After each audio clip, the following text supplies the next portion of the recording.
তো চলো এভাবেই একটু আজকে রান্না করে গণেশকে দিই।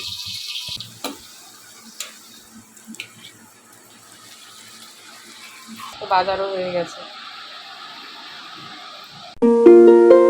শুভ সকাল বন্ধুরা, পুজো লাইফস্টাইলে আবার একটা নতুন ভিডিও নিয়ে সবাইকে জয়গুরু জানিয়ে চলে আসলাম। আজকে হচ্ছে রবিবারের সকালটা শুরু হয়েছে। আকাশটা একটু মেঘলা, একটু সানি, মানে রোদ মেঘ এই দুটো মিশিয়ে, সানি আর ক্লাউডি। আমি অর্ধেক বাংলা অর্ধেক ইংলিশে বললাম। যাই হোক, এখন আমি ঘুম থেকে উঠে কী কাজ ছেড়েছি জানো? প্রচুর কাজ। আমি যে ঘর ছেড়েছিলাম, এত ডাস্টবিনের নোংরা আমার জমা হয়েছিল যে সেগুলো ডাস্টবিনের কাকুকে না দেওয়া অবধি আমার একেবারে শান্তি হচ্ছিল না। যার জন্য আজকে আমার ভোর সেই 5:30 থেকে জেগে বসে আছি। রবিবার দিনটা একটু দেরি করে ঘুম থেকে উঠি, কিন্তু আজকে আমি 5:30 থেকেই জেগে বসে আছি যে এই 6টা বাজলেই যদি কাকুর বাঁশির আওয়াজ পাই। প্রচুর জমেছিল, একটা বড় বস্তা, একটা ব্যাগ, আরও অনেক জিনিস। তো চলো এখন তো দিনটা শুরু করলাম এভাবে। স্নান করে নিয়েছি, পুজো দিয়ে নিয়েছি, বাসি ঘর মোছা, জামা কাপড় কাচা, অনেক জামা কাপড় বেরিয়েছিল, সমস্ত কেচে নিয়েছি। আর সব থেকে বড়ো কাজ যেটা হচ্ছে, গণেশ চলে গেছে হলো বাজারে। গণেশ বাজারে গেছে। মনার শরীরটা আগে থেকে হয়তো একটু ভালো আছে, হয়তো বললাম কারণ ঘুম থেকেই ওঠেনি। তো উঠবে, রেডি হবে। এখন বাজে হচ্ছে 8:45। চলো আজকে দিনটা ভাবে শুরু করে দিলাম। এখনও ঘুম থেকে ওঠেনি, আর আজকে যেহেতু কাজ মোটামুটি সকাল সকাল সেরে ফেলেছি, তো এখন ভাবছি যে আলনা জামা কাপড় কটা সবার আগে গুছাই, তারপরে চা বসাবো। চা বানিয়েছি আর মনা হচ্ছে দুধ খাচ্ছে। মনার শরীর ভালো না, কারেন্ট চলে গেছিলো, এই জাস্ট কারেন্ট আসলো। কারেন্টটা এত জ্বালাচ্ছে। আর গণেশের আজকে বাজারও হয়ে গেছে। বসেছি লুচির জন্য আলুর তরকারি, মানে সকালে টিফিনের। আর এদিকে বসেছি শাকসবজি কাটতে। এখানে রয়েছে, এটা যত সম্ভব ছেঁচির শাক নিয়ে এসছে আজকে। ছেঁচির শাক রয়েছে, ছেঁচির শাকটা কাটবো। আর এখানে কাটছি হচ্ছে চিচিঙ্গা, যেটা কাল সকালে মনার টিফিনের জন্য। এখানে কেটে গুছিয়ে রাখছি, না হলে তো একেবারেই সকালে উঠে কাটাকুটি সম্ভব না। আর বিশেষ করে রবিবার রাতেও আর সবজি কাটতে বসা যায় না। আর এখানে লঙ্কার বোটাগুলোকে ছাড়িয়ে নিয়েছি, কারণ এটা দিয়ে হচ্ছে মিক্সি করে রাখতে হবে। এবার লঙ্কাটা শেষ হয়ে গেছে, এই আর কি। আর দেখি কি রান্না করি, কি বাজার আনা হয়েছে আর না হয়েছে। শাক পাতাটা কালকে রান্না করলেও আজকেই কিন্তু কেটে গুছিয়ে রাখবো, না হলে তো হবে না। কারণ কাল সকালে উঠে সবজি সাবজা কেটে রান্না করার একেবারেই আমার সময় থাকে না। আর শাক কাটতে গেলেই না আমার মনে পড়ে, বাবারে বাবা, এই শাক কাটা পুরো গরু যেমন ঘাস খায় মনে হয় সেরম করে কেটে রাখতে ইচ্ছা হয়। কিন্তু এখন জানো তো, ভিডিওতেও দেখতে পাই অনেকেই এভাবেই কেটে রাখে। আজকের মতন আমার সবজি সাবজি সমস্ত কাটা গোছানো কমপ্লিট। এখন এটাকে নিয়ে উঠবো, ফ্রিজের ট্রেটা ফ্রিজে ঢুকিয়ে দেবো। আর রান্না যেগুলো হবে সেগুলো সব এখানটা কেটে গুছিয়ে নিয়েছি। এদিকে চলে এসেছি লুচিটা বেলে নিতে। ওপাশে না মাছ ধুয়ে ফেলেছি, তাই গ্যাস টেবিলটা পুরো এঁঠো হয়ে রয়েছে। গণেশকে ফোন করেছিলাম, বললাম এসে টিফিনটা খেয়ে যাও। বলে কি দাঁড়াও একটু বাদে আসছি। ব্যাস, আমি ভাবলাম তাহলে বসে থেকে লাভ নেই, মাছটা ধুয়ে ফেলি। মাছ ধুতে গিয়ে গ্যাস টেবিলটা পুরো এঁঠো হয়ে গেছে, তাই ডাইনিংয়েই লুচিটা বেলে গণেশকে একদম খেতে দিয়ে দিলাম। টিফিন খাওয়া আমাদের কমপ্লিট। গণেশ বেরিয়ে গেছে মনাকে আনতে। আর আমি এখানে পেঁয়াজ রসুন এটা নিয়েছি, এটাকে পেস্ট করবো। করে চিকেনটাকে আগে একটু মাখিয়ে গুছিয়ে রাখি, মানে ম্যারিনেট করে রাখা যেটাকে বলে আর কি। কারণ ওটা ম্যারিনেট না একটু বেশিক্ষণ করা থাকলে তো চিকেনটা একটু ভালো টেস্ট হয় খেতে।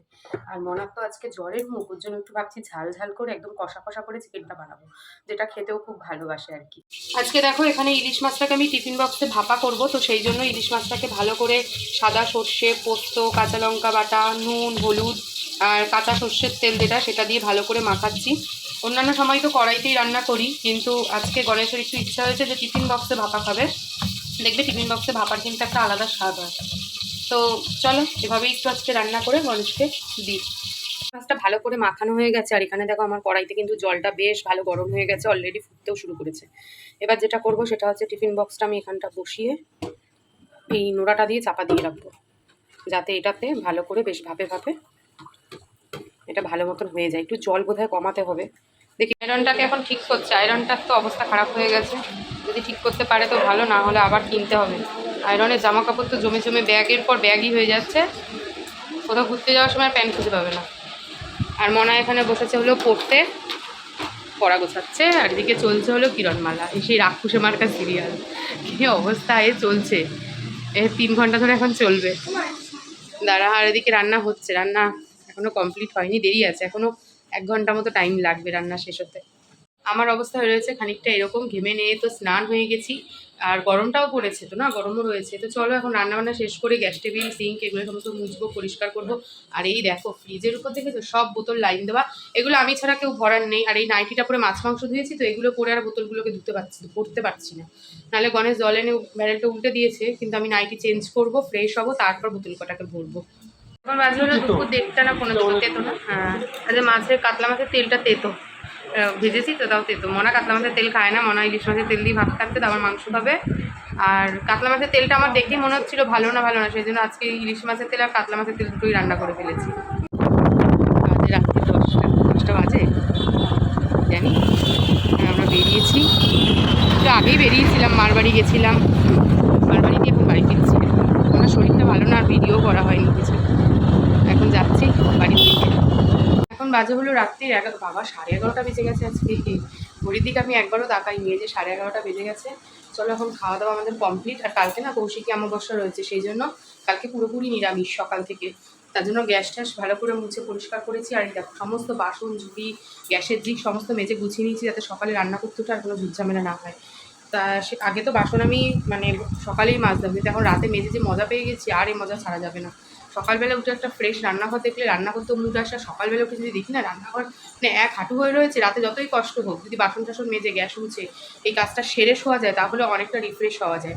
এটা আমি বুঝে গেছি ভাই, আর আমি করছি না। আমার সিঙ্কে আমি এখানে যেভাবেই হোক মেজে টেজে শুয়ে পড়বো। তো চলো ভিডিওটা আজকে এখানেই শেষ করছি। ভিডিওটা ভালো লাগলে প্রথম দিন শেষ অবধি দেখো, লাইক কমেন্ট শেয়ার করো। আর ভিডিওটা কেমন লাগলো কমেন্ট সেকশনে জানাতে কিন্তু একদমই ভুলো না। যারা এখনও চ্যানেলটা সাবস্ক্রাইব করোনি, কি তোমরা কি চ্যানেলটা সাবস্ক্রাইব করবে না ভেবেছো? ঝটপট করে একটু সাবস্ক্রাইব করে দাও কেমন। আর অবশ্যই কিন্তু আমার ভিডিওগুলোকে ফুল ওয়াচ করো। তো চলো আজকের মতন টাটা, দেখা হচ্ছে একটা নতুন ভিডিওতে। সবাই ভালো থেকো, সুস্থ থেকো। কালকে আসতে একটা নতুন টাটকা ব্লগ। Good night.